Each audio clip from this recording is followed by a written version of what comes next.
Welcome to Abroadability. This video will describe how I took 5 flights with cerebral palsy to Panama and back to the United States with COVID requirements to determine if I want to become an expat in Panama. I'll also give you 6 tips for filling out the online health affidavit. You might need them. I did. Let's go. At the time of this recording, Panama requires a negative COVID test within 48 hours of your flight arrival in Panama, as well as filling out an online health affidavit. The link to the health affidavit website can be found in the video description below.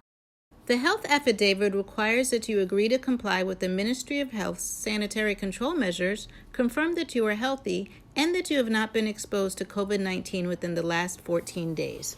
The online health affidavit took me an hour and a half to fill out. You heard me correctly, an hour and a half.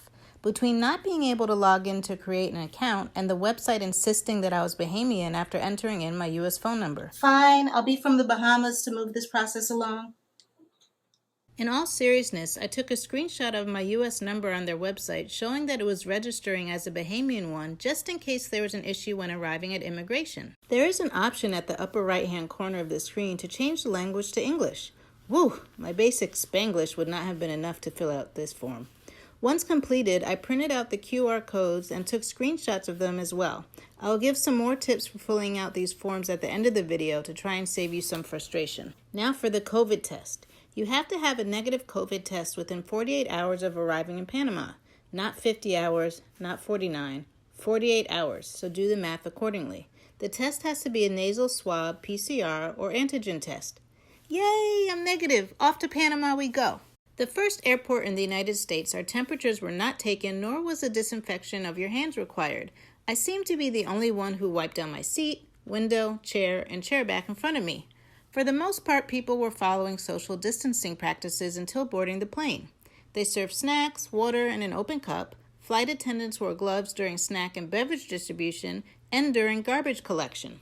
For my second flight in the United States, the check-in counter had a list of countries that required a health affidavit. The ticketing agent asked if we had a negative COVID test for entry into Panama, reviewed our results, and explained that if we didn't have one, we would be required to take a test upon landing.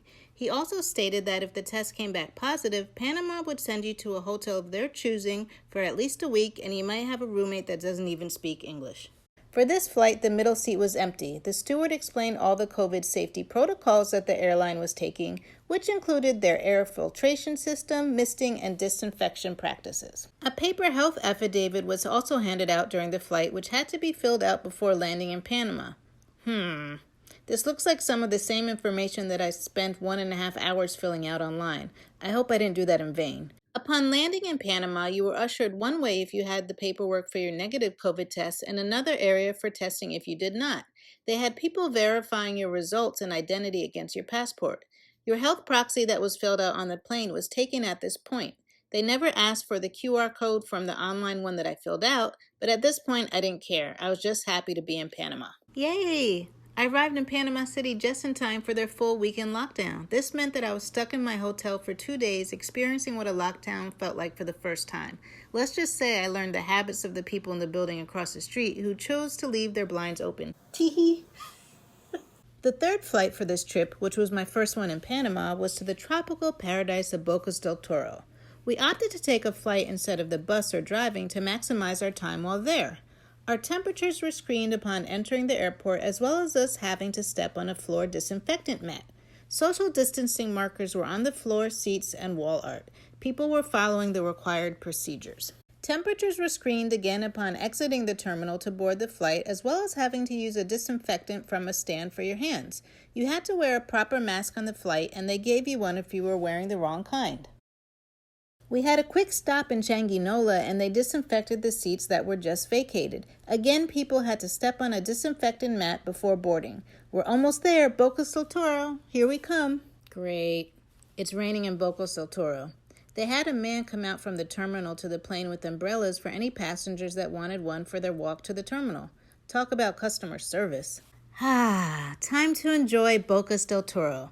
Don't forget to subscribe if you want to see content from my trip to Panama and future videos where I explore the country to determine if I want to become an expat there. While I was enjoying Panama and taking it all in, the U.S. announced they now require negative COVID tests within 3 days of your departure and a suggested self-quarantine upon your return home. Oh joy, I get to have my brain probed again. Taking the COVID test in Panama was easy. We went to a drive-through facility where they verified your appointment with your passport number and the type of test you were getting.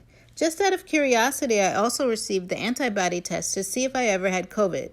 They did both tests while I was seated in the car. I received my results in a few hours and they both were negative. Yay! Well, I kind of wanted the antibodies. For my 3 a.m. flight from Panama to Florida, I had the entire road to myself and I used every inch of it. Panama has a piece of my heart and I can't wait to share it with you guys. Now here are some tips for filling out the online health affidavit. 1. If you're having trouble logging in, try clearing your history and/or try changing your password. 2. Make sure you have the address where you'll be staying because they're going to ask for it. 3. Don't wait until you're at the airport to fill out the online affidavit. It's not worth the risk or frustration. Remember, it took me over an hour to complete it. 4. Remember, Panama is a Spanish-speaking country, so the United States is listed as Los Estados Unidos. 5. If you're having trouble entering in your phone number, try entering it with only numbers. For example, do not use dashes or spaces. 6. When logged in on the main menu, click on Formalities, and then select this as the option. If you are heading to Panama during the pandemic, I hope you get to enjoy it as much as I did. Don't forget to like, subscribe, and share this video. The world is yours. Go and see it.